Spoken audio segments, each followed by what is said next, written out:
어떤 일반적인 보안이 말고 개인정보 보호에 대한 관심이 커지면서 생기는 그런 요소 솔루션들을 제공하고 있습니다. 그래서 대표적으로 프라이버시아라는 제품이 있고요. 개인정보 보호 인증제의 기본적인 근거는 개인정보 보호법 제13조에 근거하고 있죠. 자율규제 촉진과 지원이라는 어떤 그런 부분 속에서 거기에 보면 사방에 보면 자율적인 어떤 그 활동을 촉진하기 위해서 인증 마크 제도를 운영할 수 있다라고 되어 있죠.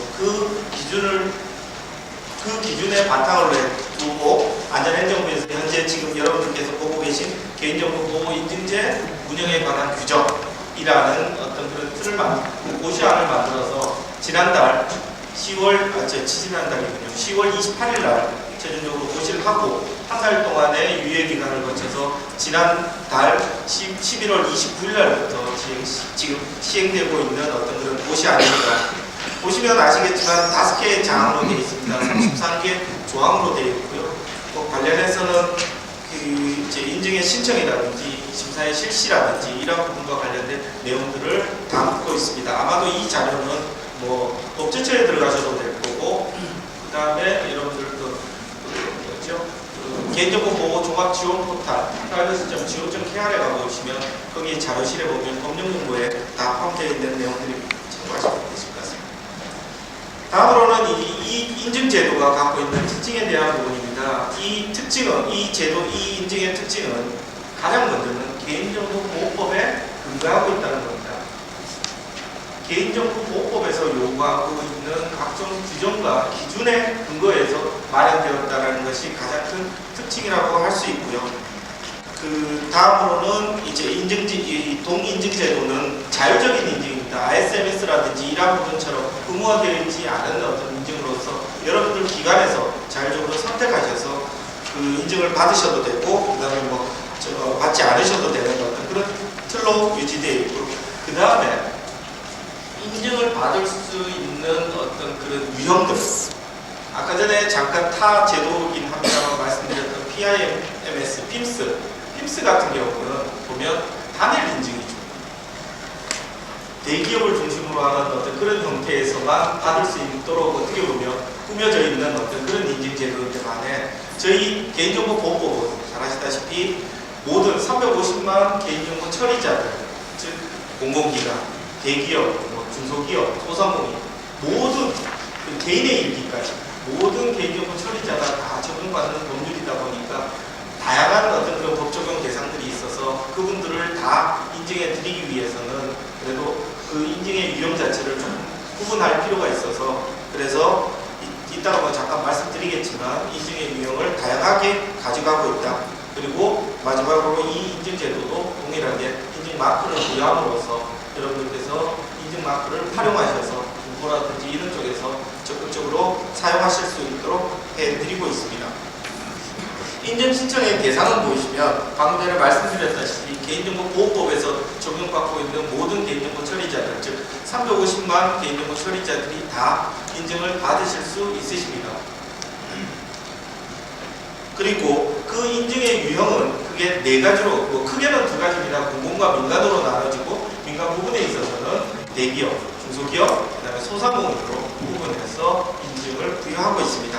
각 유형에 해당하는 어떤 그런 이제 개인정보 처리자들은 여러분들 꼭 보시면 아시겠지만 대기업에서는 대중소기업 상생협력촉진법 제2조 2호에 따른 어떤 대기업들이 여기 이 유형에 포함이 되고요. 나머지도 동일하게 근거 법령에 적용받는 분들이 그 신청 유형에 따라서 신청하시면 되시도록 되어 있습니다. 인증심사의 유형입니다. 인증심사의 유형은 다른 어떤 인증제와 동일하게 최초심사와 그 다음에 유지관리심사, 그 다음에 변경심사, 그 다음에 3년마다 그 인증 유효기간이 3년마다 다시 받는 갱신심사로 구성되어 있습니다. 즉 최초심사는 말씀드릴 내용이 없죠. 그냥 최초로 신청기관이 처음으로 인증을 신청할 때 받는 어떤 인증심사가 될 것이고, 유지관리심사는 그 인증 유효기간 3년 안에 연 1회 이상 인증에 대한 어떤 그 유지 조건을 가지고 유지하고 있는지 기준 자체를 유지하고 있는지에 대해서 심사하는 어떤 그 유형이 되겠고, 그 다음 변경 심사는 인증 심사의 범위가 변경되었을 때 받는 어떤 심사의 유형이 되겠습니다. 그리고 개인정보 보호 인증의 마크입니다. 파란색으로 되어 있고요.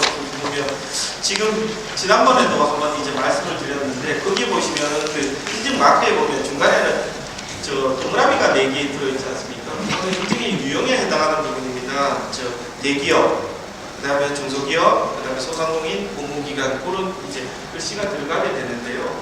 그때 한번 어느 분께서 그런 말씀을 주시더라고요. 일단 제안을 해주셨는데, 뭐 아무리 중소기업이 인증을 받았다 하더라도 그걸 중소기업이라고 쓰는 것이 맞겠느냐라는 어떤 그런 부분을 말씀을 주셨는데, 굉장히 좋은 아이디어라고 생각을 하고 저희들도 이제 조금 고민을 했는데, 문제는 이게 이미 아마 5년 규정에도 나가고, 그래서 지금 현재 고치지는 못한 상태입니다. 고치지는 못했는데 추후에 만약에 혹시 운영 규정이나 이런 부분들이 있다면 저희들이 적극적으로 그 부분에 대해서는 다시 한번 검토를 해보겠습니다. 인증 마크에 들어가는 내용들은 뭐 보시면 아시겠지만 저희 원 이름이 들어가고요. 영어로 people이라고 해가지고 들어가고, 그 다음에 인증 번호, 그 다음에 인증의 범위와 관련해서 인증 마크가 부여되고 있습니다. 여러분들께서 만약에 여러분 기관에서 인증 마크를 받으시게 된다면 그 인증 마크를 다양한 곳에서 활용하실 수 있으실 것 같은데요. 제가 그때 생각했던 거는 뭐냐면, 여러분들 기관에서 혹시나 개인정보를 수집하거나 제3자 제공을 위한 동의서를 받으시거나 이래야 될 때 거기에다 같이 사용한다면 훨씬 더 동의를 받기에 훨씬 더 도움이 되지 않을까라는 어떤 그런 생각도 한번 해봤습니다. 그 다음 문제로 이제 심각한 부분이 하나 있습니다. 인증심사 수수료와 관련된 부분이죠. 실제로 개인정보 처리자 입장에서 봤을 때 인증 신청을 하고는 싶은데, 그러면 돈이 얼마큼 들 것인가라는 그런 문제들이 아마 있을 거라고 보여집니다. 인증심사 수수료에 대한 어떤 산정 방식은 직접 인건비, 그 다음에 직접 경비, 재경비, 그 다음에 기술료로 구성되어 있습니다. 그 중에서 특히 가장 많은 포션을 차지하고 있는 것이 아마도 직접 인건비겠죠. 직접 인건비에 대한 어떤 산정 방식에 있어서는 그 투입 공수하고 그 다음에 인증심사원의 등급별 단가를 하게 되는데요. 투입 공수를 계산하는 방식이 실제로 상당히 어렵더라고요. 실제로 그 시스템이 얼마만큼 무겁고 그 다음에 얼마만큼의 어떤 그런 개인정보를 처리하고 있는지에 대한 어떤 그 부분을 사전에 쉽게 알 수 없기 때문에 실제로 이걸 산정하는 방식 자체를 굉장히 많이 고민을 했습니다. 잘 아시다시피 핍스처럼 한 2개 정도의 어떤 그런 요소로서 한다는 것도 너무 조금 그런 것 같아서 저희들 나름대로는 굉장히 다양한 어떤 그런 요소들을 넣어서 실제로 그 인증심사의 어떤 실제 소요되는 인증심사의 수를 최대한 가깝게 반영시키고자 노력을 했습니다. 그래서 이제 사용한 지표들은 뭐냐면 개인정보 처리 시스템의 숫자, 그 다음에 개인정보 취급자 숫자, 그 다음에 유착 기간 수, 그리고 정보 주체 수에 따라서 정보 주체 숫자가 많을 때 인증심사 일수는 당연히 늘어나겠죠. 늘어나고, 그 다음에 개인정보 처리 시스템 숫자에 따라서도 늘어나고, 그러한 어떤 그런 각 기준표, 그리고 구간로를 둬가지고 투입 일수를 산정을 했습니다. 산정을 하고요. 그 다음에 거기에다가 이제 가중치를 조금 곱했습니다. 가중치를 곱했는데, 일단 보시면 아시겠지만 최대 20% 정도까지 있는데, 소상공인하고 그 다음에 대기업하고는 실제로 동일하게 인증심사를 받지만 적용되는 심사 기준, 심사 항목들이 차이가 있죠. 이따가 잠깐 말씀드릴 수 있을지 모르겠습니다만, 이번 시간인지 다음 시간인지 모르겠지만, 소상공인 같은 경우는 33개 정도의 심사 항목을 가지고 있습니다. 그리고 대기업 같은 경우는 63개를 가지고 있습니다. 거의 2배죠. 2배인데, 심사일수를 계산해가지고 심사일수 시스템의 숫자라든지 이런 부분만 단순하게 비교할 수는 없을 것 같아서 투입되는 공수 자체를, 그래서 가중치를 조금 더 가지고 이제 신청 유형별로 대기업이냐 중소기업이냐 소상공인, 즉 적용되는 심사 항목 숫자에 따른 어떤 그런 비율과 그 다음에 그 민감 정보를 가지고 있거나 혹은 아니면 고위식별 번호를 가지고 있는 경우에 있어서는 인증심사 일수에 대해서 조금 더 가중하는 그런 부분들이 필요할 것이다라고 생각해서 조로한 어떤 투입 공수를 산식을 마련해 보았습니다. 그 다음에 직접경비나 이런 부분들은 최소 비용으로 그러니까 꼭 필요하게 꼭 들어가야 되는 어떤 금액만을 산정하도록 했습니다. 직접경비에는 출장비라든지 장비 사용료라든지 이러한 부분들이 들어가게 될 것으로 보여집니다. 그 다음에 재경비와 기술료가 현재 그 운영 규정 안에 보면 최대 110%, 최대 20%까지 되어 있는데요. 이러면 상당히 금액이 커질 것입니다. 어떻게 보면 직접 인건비의 거의 2배 이상으로 이제 받게 되는데요. 저희들은 이 부분에 대해서는 지금 내부적으로는 거의 한 자리 숫자 정도의 어떤 비율로 그냥 부과를 하고자 합니다. 그 산정을 해서 저희들이 잘 아시다시피 저희 기관 자체도 공공기관이다 보니까 저희들이 이걸 가지고서 장사를 할 것도 아니고 그래서 최소한의 비용만을 부과하도록 저희들이 약속을 드리도록 하겠습니다. 개인정보 인증에 대한 어떤 추진 체계입니다. 추진 체계는 저희 정보화진흥원이 인증기관으로 인정받았고요. 그래서 저희 기관에서 인증 신청 접수부터 시작해서 최종적으로 인증서를 부여하는 과정까지 저희들이 진행을 하고요. 그 다음에 더불어서 인증심사원과 관련된 어떤 관리 방안이나 양성 방안을 저희들이 함께 추진하도록 하겠습니다. 인증심사 결과는 저희 원에서 최종적으로 결정하는 것이 아니라 인증위원회를 거쳐서 최종적으로 심의 의결을 거치도록 하겠습니다. 다음으로 인증심사원에 대한 어떤 말씀입니다. 인증심사원이라고 하면 잘 아시다시피 지금 인증의 질을 가장 담보할 수 있는 가장 핵심적인 어떤 요소입니다. 그래서 인증심사원 양성과 관련해서 저희들이 상당히 많이 신경을 쓰고 있는데요. 현재 인증심사원에 대한 등급 자체는 크게 세 가지로 나누고 있습니다. 심사원과 선임심사원, 책임심사원. 물론 다른 심사하고 이제 인증심사원 체계하고는 조금 세 단계니까 동일한데 그 이름들이 약간씩은 다릅니다만 저희들은 선임심사원, 책임심사원이라는 어떤 그런 틀로 가고자 합니다. 심사원의 어떤 그런 자격 요건은 개인정보 보호 업무와 관련된 실무 경력 2년, 그 다음에 정보 보호 보안과 관련된 어떤 그런 경험 3년, 물론 그 중에서는 개인정보 보호와 관련해서 한 1년 정도가 있었으면 좋겠습니다. 그러한 기준을 가지신 분 또는 저희들이 이번에 처음으로 변호사분들을 특히 이제 개인정보 보호법에서는 개인정보 보호와 관련된 어떤 그런 업무에 있어서는 그 법적인 어떤 그런 컴플라이언스들이 굉장히 많지 않습니까? 그 부분에 대해서 조언을 주거나 실제로 인증심사에 참여할 수 있도록 변호사분들을 이제 저희들이 인증심사원으로 이제 양성을 하고자 합니다. 그래서 변호사 자격을 가지신 분들 중에서 특히 그 가지시면서 개인정보 보호와 관련된 어떤 그런 경력을 갖고 계신 분을 대상으로 해서 그분들을 중에서 신청하신 분들 중에서 이제 선정을 해서 개인정보 보호 인증 관련된 이제 심사원 교육을 한 다음에 거기에서 최종적으로 그 교육이 끝난 이후에 시험에 합격하신 분을 대상으로 해서 인증심사원 그 풀을 마련하고자 합니다. 선임심사원과 책임심사원에 대한 어떤 그런 자격 요건은 심사원이 되시고 나서 일정한 수준의 그 인증심사 횟수와 그 다음에 심사 일수를 가지신 분을 대상으로 해서 승급하는 그런 방안으로 마련을 했고요. 그 인증심사의 어떤 그 자격의 인증심사원 자격의 유효기간은 3년으로 했습니다. 인증심사원을 선정하는 절차는 방금 전에 말씀드렸던 자격 요건을 충족하신 분들이 신청을 하시게 되면 그 신청되신 분들 중에서 선정을 해서 교육을 이수하고 그 교육 이수와 더불어서 시험을 통과하신 분에 대해서 인증심사원 자격 신청을 받은 다음에 최종적으로 그 심사원 풀에 넣는 어떤 그런 방식으로 진행하고자 합니다. 마지막으로 인증심사의 어떤 그런 기준과 절차입니다. 인증 기준과 프레임워크입니다. 절차와 관련된 프레임워크인데 보시면 크게 두 가지로 구성되어 있습니다.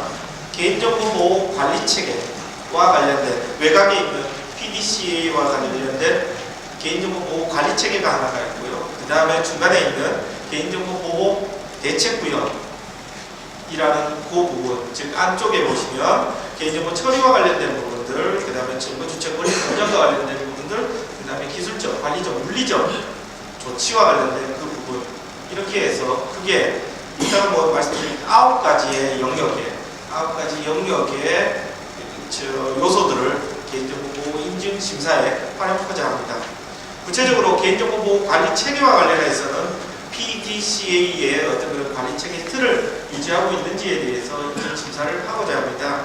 P와 관련해서는 관리 체계 수립, D와 관련해서는 실행과 운영, 그 다음에 검토 및 모니터링, 최종적으로 교정 및 개선과 관련된 활동들이 실제로 유지되고 있고 그 구현이 되고 있는지, 이행이 되고 있는지에 대해서 인증심사를 하고자 합니다. 구체적으로 인증심사 항목 숫자를 보시면 P가 이제 5개, 그다음에 D와 관련해서 6개, 2개 해서 총 15개의 심사 항목을 이 개인정보 관리 체계에서는 포함을 하고 있습니다.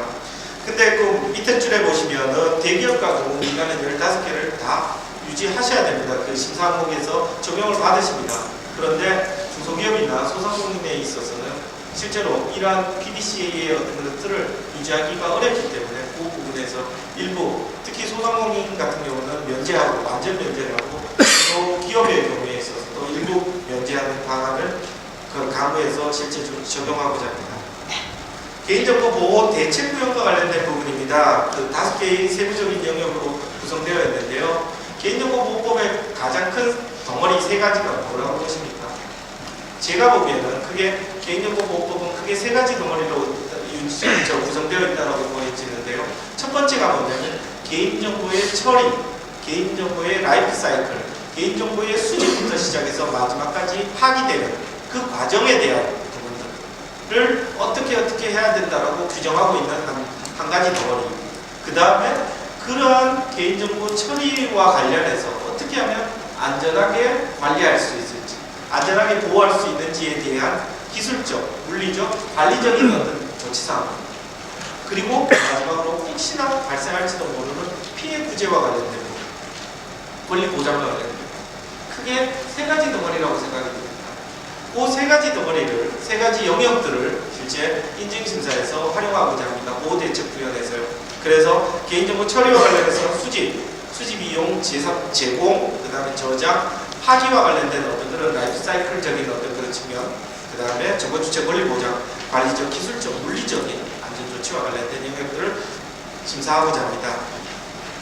구체적으로는 처리 제한과 관련된 부분에서 14개의 심사 항목이 있고요. 그 다음에 기술적 안전성 확보 조치와 관련해서는 가장 많은 16개의 항목들을 포함해서 토탈 50개의 어떤 인증심사 항목을 이 영역, 이 분야에서는 갖도록 했습니다.